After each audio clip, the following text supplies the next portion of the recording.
Hello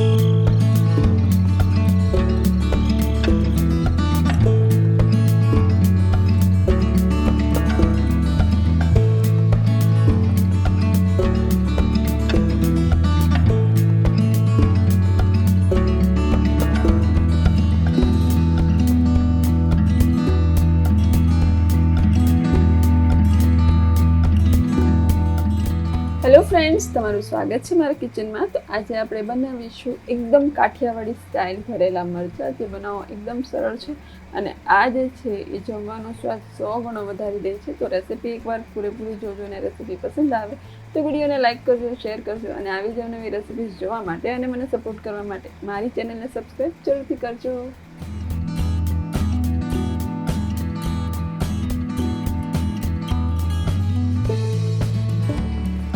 તો અહીંયા મેં 100 ગ્રામ જેટલા આ રીતના ભાવનગરી મરચાં લીધા છે, જે મીડિયમ તીખા હોય છે. જો તમે વધારે તીખું પસંદ કરતા હોય તો વધારે તીખા મરચાં પણ લઈ શકો છો. અને સરસ એવા ધોઈને લૂછી લીધા છે.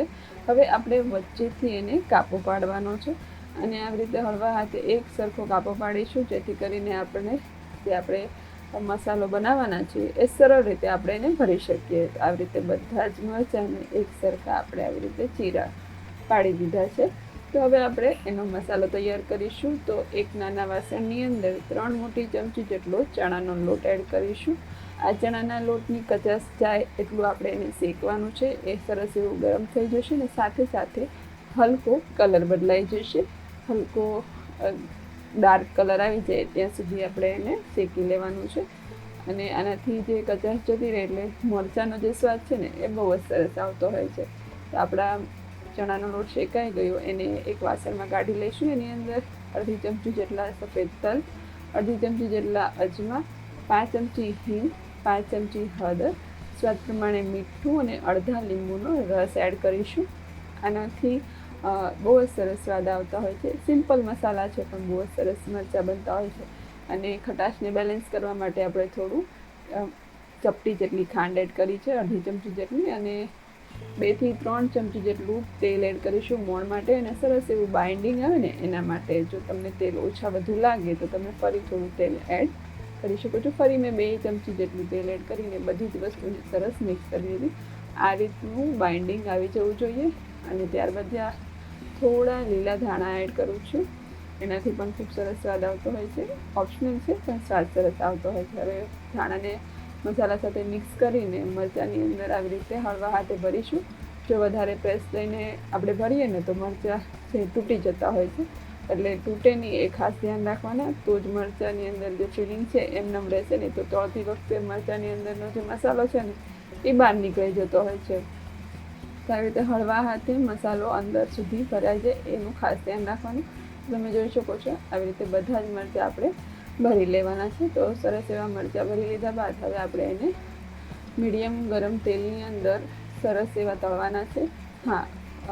અને એકદમ ધીમા તાપે તળીશું. તો અહીંયા ગરમ તેલ થઈ ગયું છે અને એટલા થોડાક જ ગરમ તેલની અંદર આપણે બધા મરચાં તળીશું, કારણ કે આ મરચાં તળતી વખતે છે ને તેલ થોડું મસાલાવાળું થઈ જતું હોય છે. તો વધારે તેલ બગડે નહીં એના માટે મેં થોડું જ તેલ લીધું છે. અને એની અંદર જેટલા મરચાં સમાય ને એટલા મરચાં તળી લેવાના છે. મીડિયમ ગેસ પર આ મરચાં તળીશું અને ઢાંકીને થવા દેશું, એટલે અંદર સુધી પાકી જશે અને સરસ એવો ફ્લેવર પણ મરચાંની અંદર આવશે. તો 1-8 મિનિટ જેવું મીડિયમ ફ્લેમ પર મરચાંને થવા દેવાનું. અને સાઈડ આપણે ચેન્જ કરી નાખશું એટલે બધી બાજુથી એક સરખાએ તળાઈ જાય. તો તમે જોઈ શકો છો એક બાજુ સરસ એવી ડિઝાઇન પડી ગઈ છે, દાજ પડી ગઈ છે, એટલે એ બાજુ સરસ એવા તળાઈ ગયા છે. અને બીજી બાજુ આપણે સાઈડ ચેન્જ કરીને ઢાંકીને 1-8 મિનિટ માટે રવા દેવાના છે. તો બીજી બાજુ પણ 1-8 મિનિટ જેવો સમય થઈ જાય ને એટલે બધી જ બાજુથી એકદમ સરસ તળાઈ પણ જશે અને અંદર સુધી સરસ એવા પાકી પણ જશે. તો આ મરચાં જે છે ને શાક વગર પણ બહુ સરસ લાગતા હોય છે. તમે રોટલા ભાખરી રોટલી સાથે પણ ખાઈ શકો, ખીચડી સાથે, ગમે તે જમવાની સાથે આ મરચાં ખાઓ ને તો એનો સ્વાદ પણ બમણો થઈ જતો હોય છે. અને જો શાક પણ ન હોય ને તો પણ આ મરચાં એટલા ટેસ્ટી લાગતા હોય છે ને કે શાકની જરૂર જ નથી પડતી. તો તૈયાર છે આપણા આ કાઠિયાવાડી સ્ટાઇલ ભરેલા મરચાં.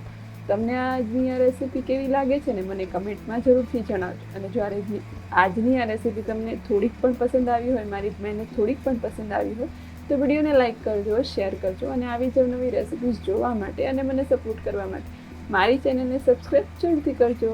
તો ફરી મળીશું આવી જ નવી રેસીપીઝ સાથે. ત્યાં સુધી બધા આવજો. Thank you so much for watching. Take care yourself.